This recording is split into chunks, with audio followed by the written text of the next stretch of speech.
ये 6 steps follow करके तुम कौन सी भी चीज सिर्फ और सिर्फ 48 आवर्स में सीख सकते हो।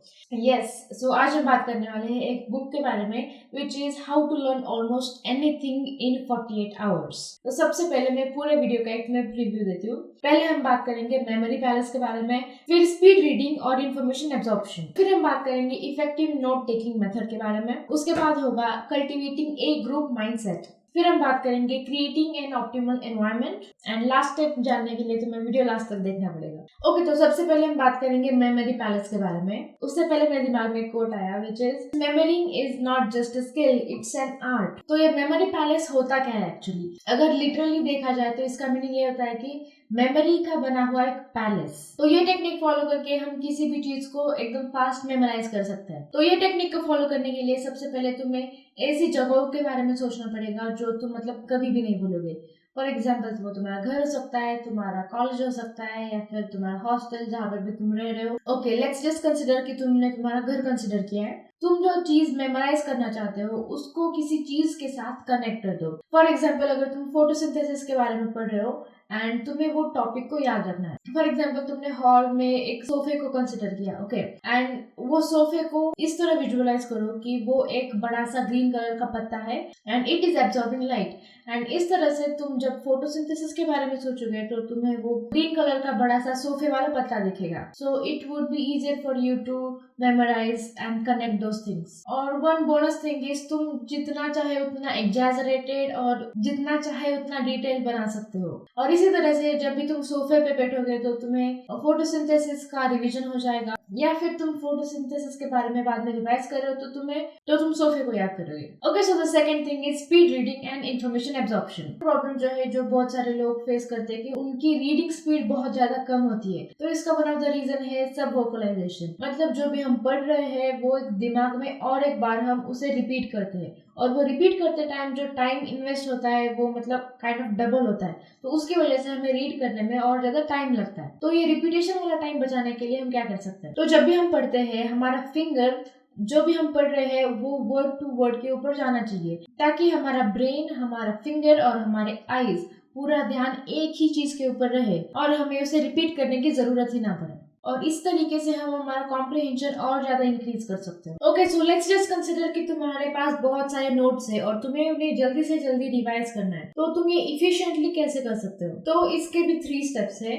Number 1 is read headings and सब हेडिंग्स, क्योंकि अगर तुम हेडिंग्स और सब हेडिंग्स पढ़ोगे तो तुम्हें पूरे के पूरे नोट्स का एक प्रीव्यू आ जाएगा। And next step is paragraphs. Paragraphs के भी यूजुअली स्टार्टिंग के पार्ट में इंट्रो होता है और एंडिंग के लाइन में कंक्लूजन होता है। तो अगर तुम पैराग्राफ का सिर्फ स्टार्टिंग और एंड का पार्ट पढ़ोगे तो तुम्हें तुम्हारे पूरे पैराग्राफ का एक प्रीव्यू आ जाएगा। And step 3 is break the text into small parts. कभी कभी पैराग्राफ्स भी बहुत ज्यादा बड़े होते हैं तो तुम उनको भी छोटे छोटे पैराग्राफ्स में कन्वर्ट कर सकते हो। तो this is just a reminder कि कोई भी टेक्निक विदाउट कंसिस्टेंसी या फिर विदाउट प्रैक्टिस काम नहीं करेगी। तो तुम्हें उन्हें रेगुलरली प्रैक्टिस करते रहना है। ओके, सो अभी तुम अच्छे से मेमोराइज कर सकते हो, एकदम इफेक्टिवली रीड कर सकते हो। So what's the next step? Notes taking. Okay, so now the third technique is effective note taking method. Okay, so notes का एक्चुअल मतलब होता क्या है? It's like organizing information in a way that makes sense to your brain. Okay, so effective note-taking method में 2 techniques है. First one is mind mapping. Basically mind mapping जो technique है वो usually सिर्फ ओवरव्यू के लिए होती है। सो बेसिकली माइंड मैपिंग कुछ इस तरीके से होता है, बीच में तुम्हारा मेन टॉपिक होगा और उसके अराउंड दूसरे उसके रिलेटेड टॉपिक्स होंगे जिसके फर्दर और ज्यादा ब्रांचेस हो सकते हैं। तो इसे भी तुम और ज्यादा अट्रैक्टिव बनाने के लिए डिफरेंट कलर पेन्स यूज कर सकते हो, डिफरेंट शेप्स बना सकते हो ताकि सिमिलर इन्फॉर्मेशन को तुम आइडेंटिफाई कर पाओ। Okay, so effective note taking method में सेकंड टेक्निक है कॉर्नेल मेथड। तो इसमें बेसिकली तुम एक पेज के 3 सेक्शन बनाते हो।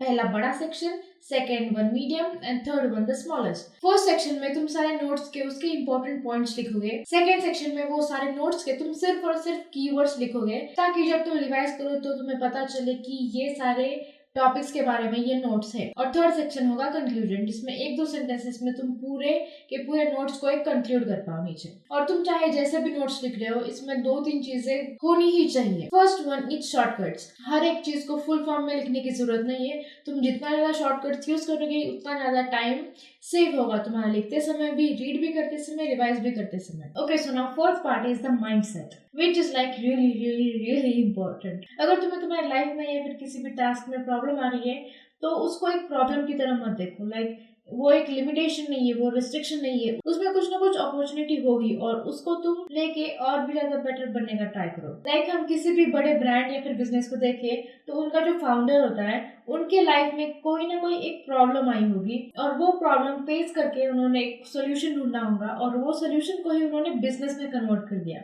तो तुम ये सोच सकते हो कि कोई भी प्रॉब्लम तुम्हारे पोटेंशियल को लिमिट नहीं करता है, वो तुम्हारी एक ग्रो होने की अपॉर्चुनिटी होती है। अगर तुम लाइफ में किसी पॉइंट पर फेल हो जाओ तो उसको तुम्हें डिफाइन मत करने दो कि ये तुम फेलियर हो, ऐसे खुद को डिफाइन मत करो। तो तुम उस फेलियर से फीडबैक लो। तो अगर तुम ये 2 स्टेप को फॉलो करोगे तो तुम्हारा माइंडसेट पहले से बहुत ज्यादा बेटर हो जाएगा।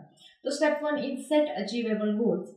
जो तुम गोल्स अचीव कर सकते हो, लाइक नेक्स्ट वीक में, नेक्स्ट मंथ में, नेक्स्ट ईयर में, एक अचीवेबल गोल और एक टारगेट रखो। Step 2 is celebrate small wins. Usually हम लाइफ में इतना बिजी हो जाते हैं कि जो हम अचीव करते हैं उन्हें सेलिब्रेट करना भूल जाते हैं। तो ये तुम्हें मोटिवेटेड रखने का बहुत इंपॉर्टेंट फैक्टर है। Now the 5th step is creating an optimal learning environment. सबसे पहले हमारे ब्रेन की जो प्रोडक्टिविटी होती है वो सबसे ज्यादा एनवायरनमेंट पे डिपेंड करती है। मतलब अगर तुम्हारा एनवायरनमेंट बहुत ज्यादा खराब है, बुक्स इधर उधर फेंके हुए हैं, कपड़े इधर उधर बिखरे हुए हैं, तुम्हारा कोई सामान जगह पे नहीं है, तो तुम कैसे एक्सपेक्ट कर सकते हो कि तुम्हारा ब्रेन एकदम ऑर्गेनाइज्ड रहेगा। But on the other hand अगर तुम्हारा स्पेस एकदम नीट एंड टाइडी है, सारे बुक्स ऑर्गेनाइज्ड है, तुम्हें जो भी चीज चाहिए वो तुम्हें आसानी से उसकी जगह से मिल सकती है, तो ये टाइप का एनवायरनमेंट तुम्हारी प्रोडक्टिविटी और भी ज्यादा इंक्रीज करेगा। दूसरी बात, हमारा ब्रेन जो रहता है वो अलग अलग टास्क को अलग अलग लोकेशन से डिफाइन करता है। फॉर एग्जाम्पल, अगर तुम स्टडी रूम में सिर्फ स्टडी ही करते हो तो जब भी तुम स्टडी रूम में जाओगे तो तुम्हारे ब्रेन को